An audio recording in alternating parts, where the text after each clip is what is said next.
İsrail ile Hamas arasında bir ateşkes yapıldı ama anlaşmanın geleceği halen belirsiz. 3 aşamalı bir anlaşmadan bahsediyoruz. Birincisi başladı. İlk aşamanın 16. gününde taraflar 2. ve 3. aşamanın detaylarını belirleyecek. Yani önümüzdeki sürecin ayrıntısı hakkında şu anlık pek bilgimiz yok. Peki anlaşmanın tamamı hakkında ne biliyoruz veya ne bilmiyoruz? Sadece esir takasından mı ibaret yoksa farklı detaylar da var mı? En önemli soruysa ateşkes neden şimdi yapıldı da daha önce yapılmadı? 3 farklı tarih: 9 Kasım 2023, 22 Ocak 2024 ve 20 Mayıs 2024. İşte bu 3 ayrı zamanda İsrail Başbakanı Benjamin Netanyahu Hamas'la ateşkese varmayı reddetti. Aradan aylar geçti. Nihayet uzun süreli bir ateşkesi kabul etmek durumunda kaldı. Savaşın başlangıcında amacının mutlak bir zafer elde etmek olduğunu ilan etmişti. Hamas'ı ve diğer Filistinli grupları mağlup ve yok etmek onun hedefleri arasındaydı. İsrail'in düşmanlarının nihayetinde teslim olacağını söyleyerek İsraillileri inandırmaya çalışıyor.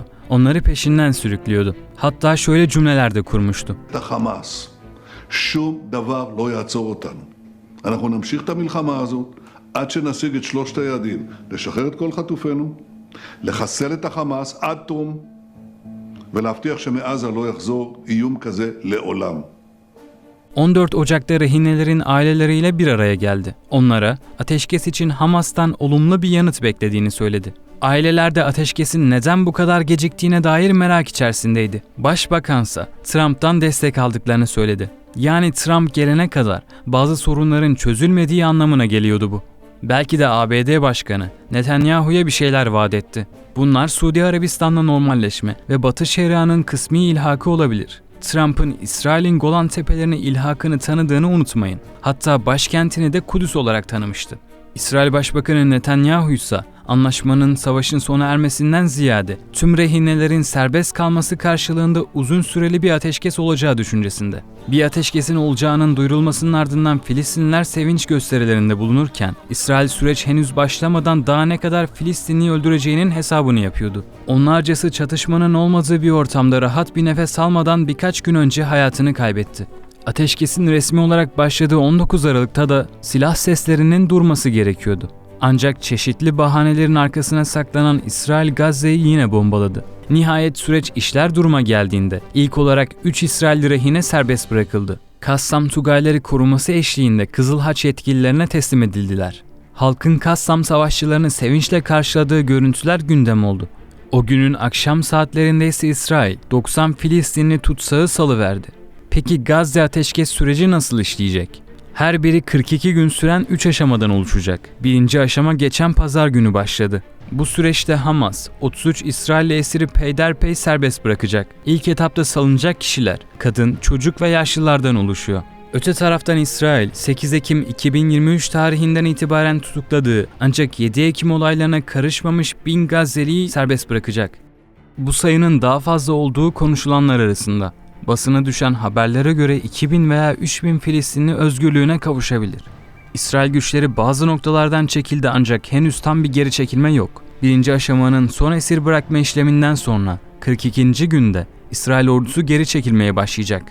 Vadi Gazze, Netzarim ekseni ve Kuveyt kavşağı dahil olmak üzere Gazze sınırları boyunca yoğun nüfuslu bölgelerden doğuya doğru çekilecek. Sınırın güneyinde ve batısında tampon bölgelerde kalacak. Geri çekilmeyi ise en geç 50. günde tamamlayacak. Her gün 50'si yakıt taşıyan 600 kamyon insani yardım Gazze'ye girecek. Kamyonların 300'ü kuzeye gönderilecek. Refah sınır kapısı, tüm kadınların, sivil ve asker serbest bırakılmasının ardından sivillerin ve yaralıların nakli için hazır olacak. İsrail ordusu Refah sınır kapısı çevresinde yeniden konuşlanacak. Tüm hasta ve yaralı Filistinli siviller Refah sınır kapısından geçebilecek. 7. günde arabulucular tarafından İsrail tarafıyla eşgüdüm içinde özel bir şirket belirlenecek. Bu şirket, üzerinde mutabık kalınacak bir mekanizma temelinde yapılacak araç aramasının ardından araçların ve yaya olmayan trafiğin Netzarim koridorunun kuzeyine dönmesine izin verilecek. Ülke içinde yerinden edilmiş Filistinliler silah taşımadan ve kontrol edilmeden Raşit Caddesi üzerinden kuzeye dönecek. 22. günde de denetim olmaksızın Selahaddin Caddesi'nden kuzeye dönebilecekler. İlk aşamanın 16. günü ikinci aşama müzakere edilecek. Şimdi ikinci ve üçüncü aşamalara geçelim. Detayları henüz kamuoyuyla paylaşılmadı. Birinci aşamanın tamamlanmasının ardından açıklanacak. İkincisinde kalıcı ateşkes sağlanması şartı var. Karşılıklı olarak esir takası gerçekleştirilecek. Bu aşama İsrail'in Gazze'den tamamen çekilmesiyle sonuçlanacak. Üçüncüsü ise taraflar arasında cenazelerin değişimi yapılacak. Gazze'nin yeniden inşası için 3-5 yıllık bir plan hayata geçirilecek. Sınır kapıları tamamen açılacak. İnsan ve mal hareketliliğine izin verilecek. Ateşkese varılması sürecinde Türkiye, Katar, Mısır ve ABD önemli roller oynadı. Hamas Siyasi Büro üyesi Muhammed Nazzal, Türkiye'nin her zaman ateşkes anlaşması müzakereleriyle yakından ilgilendiğini belirtti. İsrail'in Türkiye'nin etkin rolüne itirazları vardı. Fakat Nazzal'a göre Hamas her zaman Türkiye'nin bir şekilde sürece dahil olması gerektiğini savundu. Nazzal ayrıca müzakerelerin ve sonucundaki anlaşmanın bu noktaya gelmesinde Türkiye'nin etkisinin çok büyük olduğu düşüncesinde. Mevcut anlaşma aslında Hamas'ın kabul ettiği ancak İsrail'in reddettiği geçen yılın Mayıs ayındaki anlaşmayla hemen hemen aynı. Netanyahu ve hükümeti, İsrail'in Gazze'nin kontrolünü elinde tutma isteği nedeniyle bu anlaşmaya karşı çıkıyordu. Hatta bazı bakanlar da Gazze'de Yahudi yerleşim yerleri kurma ve kentteki Filistinli sayısını azaltma arayışındaydı. Peki Netanyahu daha önce kabul etmezken neden şimdi masaya oturdu? Birçok analiste göre en büyük etken yeni ABD Başkanı Trump. Küresel ölçekte barış yapıcı olarak anılmak istiyor. Ateşkes anlaşması hem Biden'ın görevi bırakacağı, Trump'ın ise göreve gelmek üzere olduğu süreçte sağlandı. Yeni başkan seçim kampanyası sırasında Netanyahu'yu Hamas'ı yok edip savaşı sonlandırarak işi bitir diye gazlıyordu. Fakat günün sonunda İsrail ordusunun hedeflerine ulaşamayacağına ikna oldu. Zira ilk olarak kendi iç ve dış önceliklerine yoğunlaşma arayışında. Bu sebeple vaktini alacak bir felaketi üzerine miras almak istemedi. İsrail basınında çıkan haberlere göre Netanyahu, anlaşmayı Trump'ın Orta Doğu temsilcisiyle yaptığı stresli görüşmeler sonucunda kabul etti. İsrailli uzman Erel Segal da şöyle diyordu: Trump'ın seçilmesinin bedelini ilk ödeyen biziz. Anlaşma bize dayatılıyor. Gazze'nin kuzeyinin kontrolünü ele geçireceğimizi ve insani yardımı engellememize izin vereceklerini düşünmüştük. Başka bir İsrailli köşe yazarı Yossi Yehoshua da ateşkesin kendileri açısından olumsuz olduğunu, gerçeği örtbas etmeye gerek yok. Ortaya çıkan ateşkes ve rehinelerin serbest bırakılması anlaşması İsrail için kötü. Ancak bunu kabul etmekten başka çare yok sözleriyle değerlendirdi. İsrail'de ateşkese karşı çıkan iki isim var. Bunlardan birisi Maliye Bakanı Bezalel Smotrich, birisi de istifa eden Itamar Ben-Gvir. Netanyahu aşırı sağcı Smotrich'in istifasını engellemek için İsrail'in Gazze'ye yönelik savaşını sürdürme sözü verdi. Smotrich de Netanyahu ile yaptığı son görüşmenin ardından ikna oldu. Yalnızca İsrail askerlerinin Gazze'ye döneceğine dair garanti değil, aynı zamanda kuşatma altındaki Filistin bölgesine insani yardım akışının kontrolünün İsrail'de kalmasını da talep etti. Savaşa tam olarak geri dönülmezse istifa etmeyi düşünüyor. Anlaşmayı İsrail'in teslimiyeti olarak nitelendiren Ben-Gvir, daha önce Smotrich'e hükümetten topluca istifa ederek anlaşmanın uygulanmasını engelleme konusunda kendisini desteklemesi çağrısında bulunmuştu. Hem Smotrich hem Ben-Gvir, Hamas'ın ortadan kaldırılmasına kadar savaşın sürmesinden yana. Dahası hem İsrail'in Gazze'de kalmasını hem de Yahudileri oraya yerleştirme planına sahipler. Aynı zamanda orduyla da ihtilaf içindeler. Smotrich, Genelkurmay Başkanı Herzi Halevi'nin görevde olduğu sürece Gazze'de kazanmalarının mümkün olmadığını açıkladı. Gazze'nin tamamen işgal edilip bölgede askeri yönetim kurulması gerektiğini teklif etti. Ordunun en az 1 veya 2 yıl Gazze'de kalmasını savunuyor. Ayrıca işgali ve bölgede İsrail egemenliğindeki askeri bir yönetimi destekleyen bir Genelkurmay Başkanı istiyor. Peki İsrail ne kaybetti? İsrail merkezli ekonomi gazetesi Kalkalist'in verilerine göre Gazze işgalinin ekonomik faturası 2024 yılı sonu itibariyle yaklaşık 67,57 milyar dolara ulaştı. Mesela özellikle Akdeniz'deki doğal gaz kaynaklarından elde edilen gelir sağlık ve eğitim için ayrılıyordu. Fakat şu anda savunma harcamalarına tahsis ediliyor. Savunma harcamalarının yıllık 74 milyar dolara çıkarılması planlanıyor. Bu da İsrail'in refahtan vazgeçme arayışında olduğunu kanıtlar nitelikte. Ülkenin güneyinde 40 bin hektardan fazla tarım arazisi kullanılamaz hale geldi. Haziran 2024 itibariyle 90 binden fazla İsrailli yerinden edildi. Halk arasında İsrail ordusunun saldırıları büyük ölçüde engelleyeceği ve silahlı gruplar üzerinde hakimiyet kurabileceği inancı vardı. Ancak bu zaman içinde sarsılır hale geldi. 7 Ekim bu durumun başlangıcı oldu. Belki de bu İsraillerin ordu ve istihbaratlarına her şeye karşı önlem alabilecek bir pozisyonda görmelerinden kaynaklı. Öte yandan ABD'nin muazzam boyuttaki desteği olmasaydı İsrail daha da bocalayabilirdi. 2023 yılı sonundan bu yana İsrail'e 22,76 milyar dolar askeri destek sağladı. Washington'ın yardımları için can simidi benzetmesini yapabiliriz. İsrail Hava Kuvvetleri'nden üst düzey bir yetkilinin itirafı bunu kanıtlıyor. Şöyle diyor: Amerikalıların İsrail ordusuna, özellikle de hava kuvvetlerine sağladığı silahlar olmasaydı savaşı birkaç aydan fazla sürdürmekte zorlanacaktık. İşgalin baş mimarlarından Yoav Gallant Savunma Bakanı görevinden istifa etmeden önce ordunun Gazze'de yapabileceği bir şey kalmadığını söylemişti. İsrailli askerler de savaştan dolayı yorgun düşmüş durumda. Özellikle yedek askerler savaşmak veya çatışmalara katılmaya devam etmek istemiyor. Komutanları İsrailli askerlerin psikolojik destek taleplerini de reddediyor. Hatta bu talepte bulunanları hapse atmakla bile tehdit ediyorlar. 2015-2024 arası İsrail askerleri arasında intihar vakalarının da artışta olduğu görülüyor.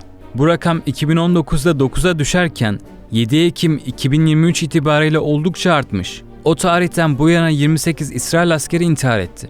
Peki Gazze'yi kim yönetecek? Ateşkesin ardından Gazze'nin yönetimiyle ilgili çeşitli senaryolar mevcut. Anlaşma maddeleri arasında şu ana kadar Gazze'yi kimin yöneteceğine dair bir bilgi bulunmuyor.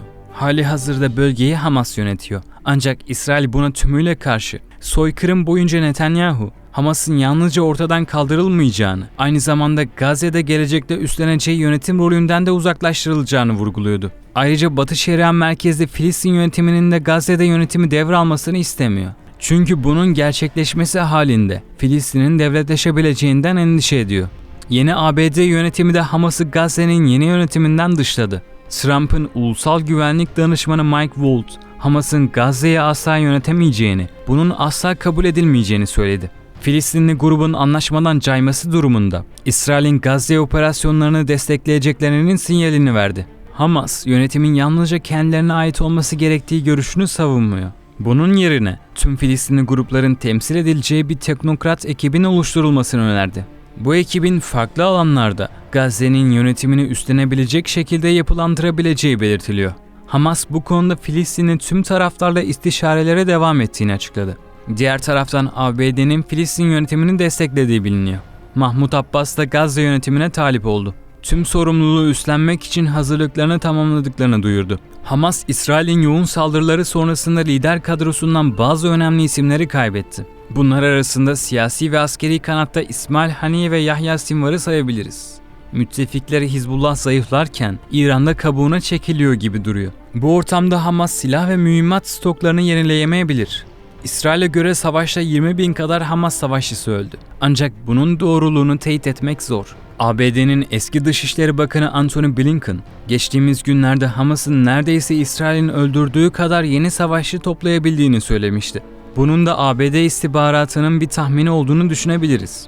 İsrail'in Gazze'yi yerle bir eden saldırılarına rağmen Hamas ve diğer Filistinli silahlı gruplar saldırılarına devam edebildi. Buna roket saldırıları da dahil. Hatta ateşkesten bir hafta önce Gazze'nin kuzeyindeki Beit Hanun'da 5 İsrail askeri öldürülebildi. Yani Hamas'ın operasyonel kabiliyetine tam olarak darbe vurulamadı. İsrail'i masaya oturtan Hamas için bu durum bir zafer anlamına gelebilir. Şu bir gerçek ki, İsrail savaş kapsamında belirlediği Hamas'ı yok etmek gibi bir hedefi henüz gerçekleştirmiş değil. Bu sebeple kapısı yeni bir savaşa her an açık olabilir. Bir ateşkes sürecindeyiz ancak bunun ihlal edilip edilmeyeceği belirsizliğini koruyor. Savaşı yeniden başlatacak, fitili ateşleyecek tarafın Hamas olacağı düşünülmüyor. Bunun aksine İsraillilere kesin zaferi daha sonra sağlayacağı sözünü veren Netanyahu'nun savaşı yeniden başlatabilecek taraf olacağı düşünülebilir. Başbakan halihazırda ateşkesin ilk aşamasından sonra savaşa devam edebileceği üzerinde durmuştu. Ancak bunlar Netanyahu'nun taraftarlarına güvence vermesinden de kaynaklanıyor olabilir. Fakat yine de İsrail, terör örgütü olarak gördüğü bir yapının tekliflerini şimdilik kabul etse dahi bir toparlanma sürecinin ardından savaş şartlarını zorlayabilir. Yeniden bir işgal süreci başlasa bile savaşın kısır bir döngüye girmesi kaçınılmaz. Trump başkanlık koltuğuna oturduğu ilk gün Gazze'deki ateşkesin devam edeceğinden emin olmadığını dile getirdi. Yani savaşın geleceğine yönelik belirsiz bir tutum sergiliyor. Ateşkesin devam edeceği konusunda kesin bir güvence vermemesi, çatışmalara yeniden şahit olabileceğimize işaret ediyor. Peki anlaşmanın tamamı hakkında ne biliyoruz veya ne bilmiyoruz? Sadece esir takasından mı ibaret yoksa farklı detaylar da var mı? En önemli soruysa ateşkes neden şimdi yapıldı da daha önce yapılmadı?